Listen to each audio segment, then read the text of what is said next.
This is a call to Herb's, home of the top stars in jazz, where there's never admission or cover charge. Leigh Kamman on the Jazz Corner party line. And a call to Red Garland, who is one of the new faces in piano jazz. Red, are you there? Yes, I'm here. Well, it's nice to talk with you, and welcome to the Twin Cities. Thank you very much, Leigh. I know you've been doing a lot of recording and also accompanying in the area of modern jazz of late, and particularly with Miles Davis in the past couple of years. Uh-huh. I wonder if you'd sort of briefly give us a sketch of Miles Davis from the Red Garland viewpoint. What about his skill? I think Miles is one of the major voices out there today.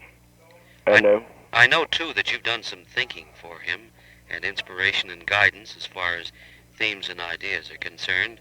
uh-huh. Yeah, we made the switch to standards from the modern jazz figures to standards. Uh-huh. You were an influence in that, weren't you? Yes, I was. Uh-huh. Where does your love for show business and show tunes lie? How did it come about? Well, ever since I was a kid, I used to listen to the radio, and I've always liked the standards. So I decided to dig back into some of the things I remembered. Miles also remembered them, so we started to collaborate, get together. Notable example, too, is that treasured classic If I Were a Bell, which you both recorded. Yeah. Uh-huh. And for that kind of a modern jazz salute, I imagine Comden and Green are mighty proud of you. I imagine so. Thank you, Red Garland. All right, Leigh. It was a pleasure. This is Leigh Kamman on the Jazz Corner party line with another call to one of the fine new voices of jazz piano, Red Garland. Red, I know you're there. How are you tonight? Fine. And you, Leigh? You enjoying the atmosphere there at the intimate bistro called Herb's? Very much. Very, very much. You might tell us who's working in your trio. I know there's a mighty important bass man in your group. It sure is. Doug Watkins. We'll have to meet him a little bit later on. What do you like about Doug's style? Well, originality, for one thing, and he's versatile. He can bow. He can also walk, as they call it, and he picks a very good solo. In other words, those three very important features of a bass in a small combination. Uh-huh. It sure is. The walking of the blues. Uh-huh. And the plucking of rhythm and time. Uh-huh. And then that very important legitimate bow. Uh-huh. Which is borrowed from the classics, I imagine. It is. Uh-huh. From the classics, the bowing. Well, now, I might just add, what is the importance of the bass in a group? How does it function in jazz, actually? It really carries the melodic line. In place of trumpets and saxophones and so forth. Yes, uh-huh. It carries the melodic line. Now, it leaves you room to ad-lib, go all out and experiment, and you can always fall on your bass for your melodic line. Well, that's an interesting insight. I never really knew that, so I thank you for that fine footnote. Thank you, Red Garland. Thank you very much, Leigh. It's another party line call to Herb's, home of the new faces and the top stars in jazz. On Marquette between 3rd and 4th in Minneapolis, Red Garland hanging his hat there. And this intimate club provides you with the best in piano jazz. Red, I know you're on the party line. Uh-huh. Let's talk about percussion in the small combination. Who's your percussion artist? Bob Atchison.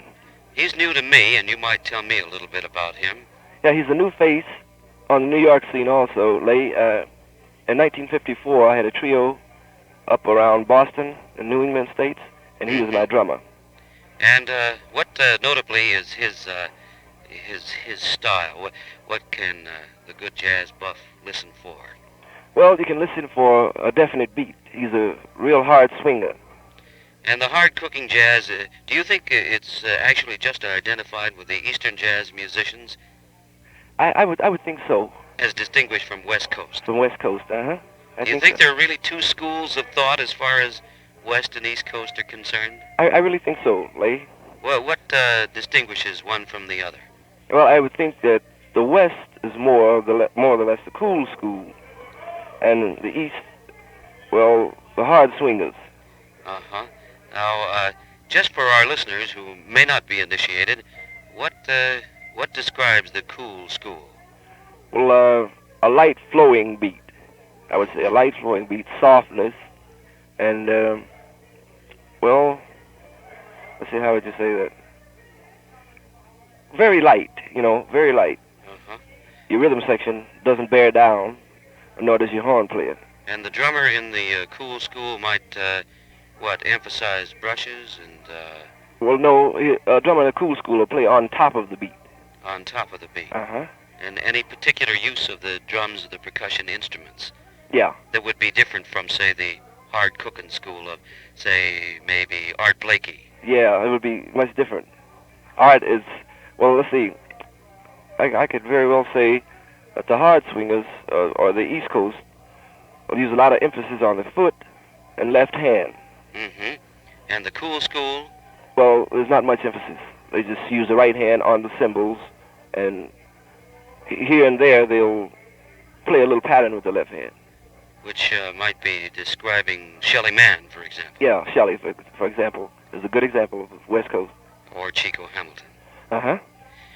Thank you very much, Red. It's the first time we've really had someone describe some of the differences in the rhythm and time of the East and the West Coast, and you're helping to bring us up to date. It's my pleasure, Leigh. Another call to Herb's, home of the top stars in jazz, located on Marquette between 3rd and 4th in Minneapolis.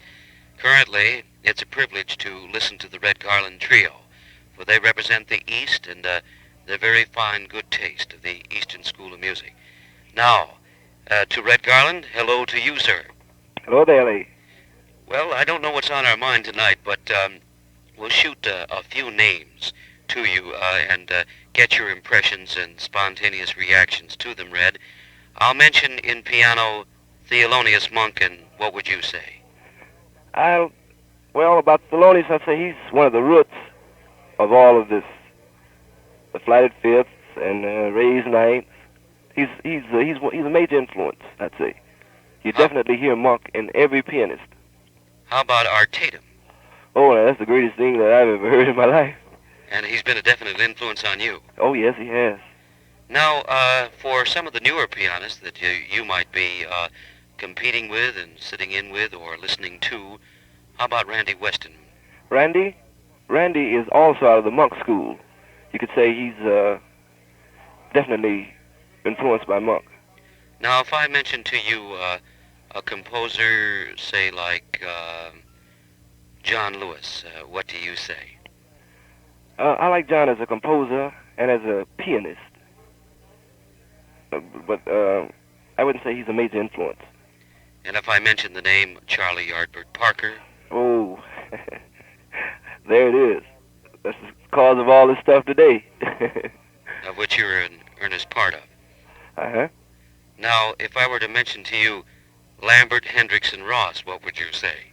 I'll say here's a new thing I think it's gonna revolutionize vocals, all vocalists. And actually, it's the human interpretation of the instrumental parts of a band. The human voice, blowing like an instrument. That's what they're proving. Well, that sums up a few candid reactions to names, and we thank you, Red Garland, for those spontaneous replies. Thank you very much, Leigh. This is Leigh Kamman on the Jazz Corner Party Line, and the call is to Herb's, home of the top stars in jazz, currently appearing Red Garland in this trio. Red, I know, is on the party line right now, and I'll shoot a fast question to this new voice in jazz. Red, I know you spend a lot of time playing in what we call small combination jazz of the Eastern School variety. What, perhaps to your mind, is the most exciting big band you've ever heard? Organized or just temporarily organized? Well, I had a part of the Billy Eckstine band of 43, 44, and 45. And of course that was full of the real pioneers of modern jazz, wasn't it? What was thrilling about that band? Oh, the book that we had. The music, the whole book was based on Bird and Diaz, their ideas. The culmination of their work out of such bands as Jay McShann and Cab Calloway, and the development of their style and their experimenting. Uh-huh. And this was really the beginning, as it were. That's right. That's correct. What does Minton's call to your mind? Mittens? Yes. Mittens brings to mind the school. In fact, you had to go through there. If you could pass a test at Mittens, you had it made. Minton's, of course, was located in Harlem, and it was that great after-hours club as well as on hours, legal hours and limits, where the modern jazzmen met and played and circulated. That's correct. It wasn't too easy to get on stand there unless you qualified, actually, wasn't it? That's correct. How about 52nd Street? Well, 52nd Street was about the same, only, like, you couldn't go down and, sit in. You could just go down and hear your greats and go down and, learn, hear different things that they were playing and try to commit them to memory and go home and practice them. Those days and times of Billy Eckstine's band, of Minton's, and of 52nd Street, does anything in particular stand out? What first comes to mind? Well, let's see. The first thing that comes to mind is I'd say you could call it the eye-opening. Like, what I mean by that is the new music then, like you couldn't understand it, but after going down every night, you started to hear it, And then you began to understand it. Yeah, began to understand it. Your experiences in playing in groups that were developing modern jazz brought what kind of reaction to you? Could you ask that again, Leigh? Well, to be more specific and probably clarify the question a little bit, what was your reaction to all this evolving and development of modern jazz? Oh, I was so thrilled.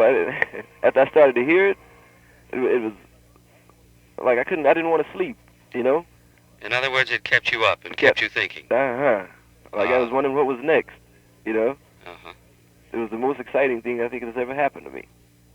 And this particularly draws a picture of your days with the Billy Eckstine Band and with Minton's and 52nd Street. That's Thank you, Red Garland. You're welcome.